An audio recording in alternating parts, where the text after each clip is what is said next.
What is your sense on the ground?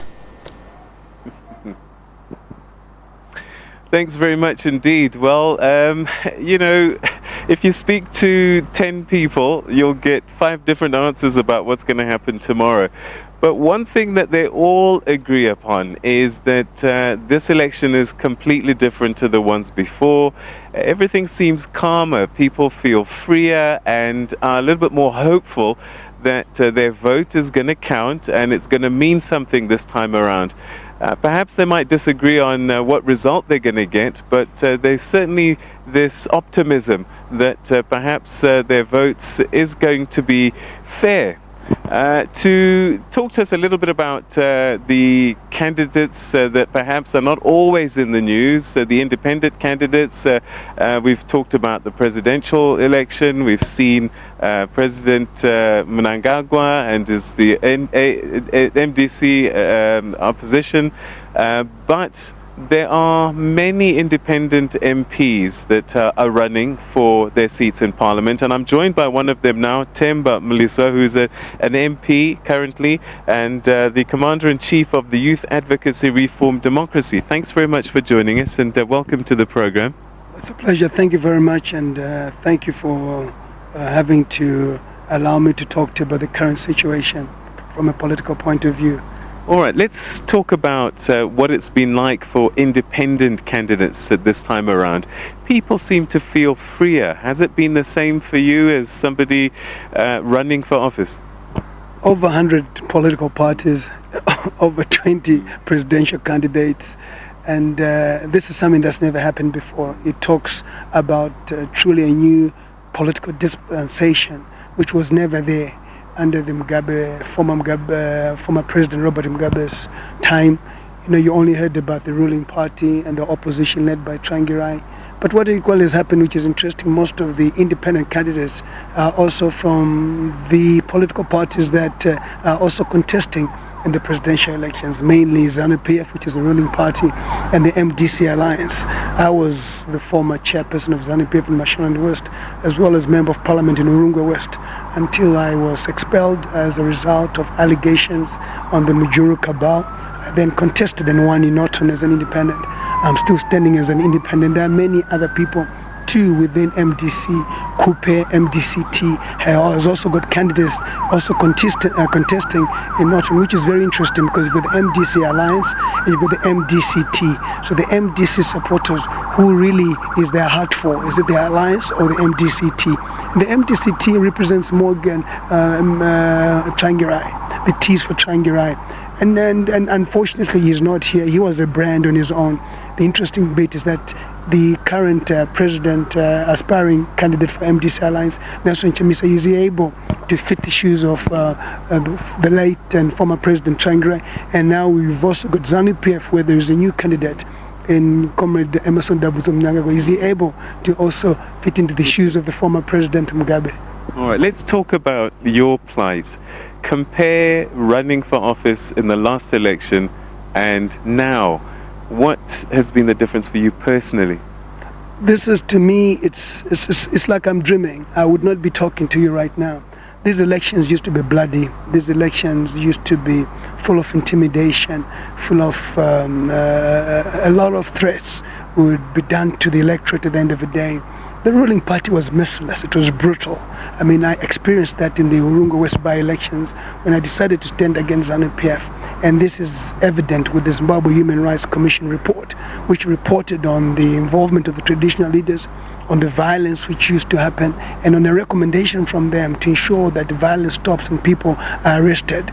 In the by-election in Norton again, 2016, there was also violence, but not to the level of Urungwe West. And now I'm actually getting the SABC talking to me, which never used to happen before in terms of some of the reforms and so forth. But the issue of violence is still there, especially in my constituency, where there is also the Ambassador Chris Mchangwa, who is also the chairperson of the war veterans, also bringing war veterans to campaign for him, who are not from Norton or from West.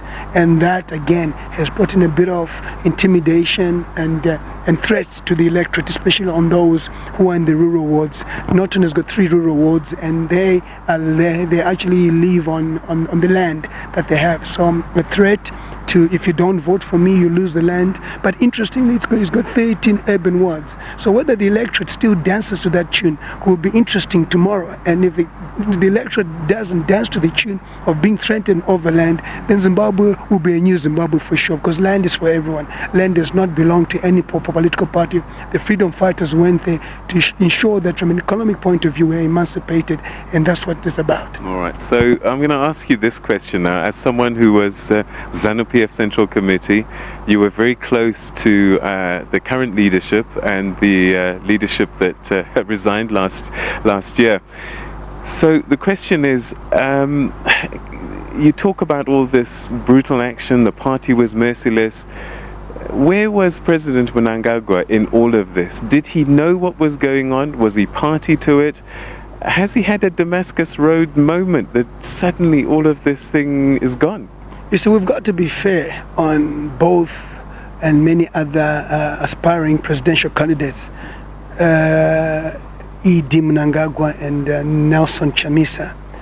Equally, MDC was marred with violence under Tsvangirai. Trudy Stevens was beaten up. Mangoma was beaten up. Thokozani Kupe was beaten up at the funeral of Tsvangirai. Should we now also blame that on Chamisa? He was not the center of power. You now have a situation where you have Mnangagwa, who equally worked under Mugabe, and there are all these issues of violence, myself being involved with it. So should we also shoulder the blame on him? With Chamisa, interestingly, the Kupe situation, he was leading MDC. The late Tsvangirai had passed on. No one talks about that. But whereas with Mnangagwa, nothing has happened which you can then label him for. We need to be fair and we need to be honest. But what I always say to the people, these candidates are fresh. Okay, let's not label them with what they did not do, because there was one center of power in MDC, there was one center of power in ZANU-PF. Now that Mnangagwa is the center of power, we have to apportion blame to what he has done, which is wrong. The same thing with Nelson Chamisa, we've got to also apportion blame. And as far as I'm concerned, they're new, and this is an interesting thing for the people of Zimbabwe, because they are the centers of power, and they're now being judged. Whether you like it or not, President Mnangagwa came into power through the impeachment, resignation of the president. He's tried to do his best. Equally, Chamisa, with his vibrance, has also attracted youth. It's been an interesting campaign, and for us, tomorrow is the day that we must look forward to what they've offered to the people, whether they're going to deliver or not, and the environment being enabling, because you cannot blame some of the issues that happen before elections, electoral malpractice, I call it, vote buying, intimidation, threats. But you've got the Zimbabwe Republic Police, who's also a key player in terms of attending to violent issues, not ZAC. You've also got the Zimbabwe Human Rights Commission, who is also an organ responsible for the violation of human rights. All of them have got to play a part to ensure that the election is peaceful, but it is said to be free, fair, and credible. And I think the environment calls for that, because you cannot go to the nomination court without all that being in place. I'm a candidate, and yes, even the American election is not 100% clear. You've got the Trump-Russian situation happening. We are not at that level of sophistication in terms of rigging, but in a way, there's no election which is 100% free, but the environment is the best we've seen, and I think everybody is excited about it, and we just wait to see what the people who decide. The decision now lies with the people, and the majority of the Zimbabweans are happy. Norton is ready to elect whoever they believe is best to serve their interests. Do you think that this is going to be a test case for independent candidates going forward? Because there's a record number coming through. If you all do well, will we see a lot more, I think, in the future, maybe, based on what happens this time around? I totally agree with you. I think my participation in Parliament has motivated a lot of people, because you don't get whipped. You're able to challenge a lot. I was the chairperson for the Mines and Energy Committee, and with that I was able to unravel quite a lot of things, even invited the former president to come before us, because he was the CEO of the country on the 15 billion. But if you belong to the party that he is the president, how can you call your senior to come before you? So independence allows people to be able to debate freely and independently for the good of their people and for the good of the country, which I think is exciting. All right, we're going to have to leave it there, but thank you very much indeed. Independent candidate Themba Mliswa, thank you very much for your time. Thank you. and I wish you a good stay in Zimbabwe. Good luck tomorrow. Thank you. All right, so that was Themba Mliswa, who's an independent candidate, Norton, a small town about 60 kilometers south of Harare. And he was saying that things have changed. The environment is much better than ever before. And perhaps we could see a wave of independent candidates coming through in the future. But we'll see tomorrow how the people decide. Thank you very much, Peter. And that's definitely a lot coming out of Zimbabwe.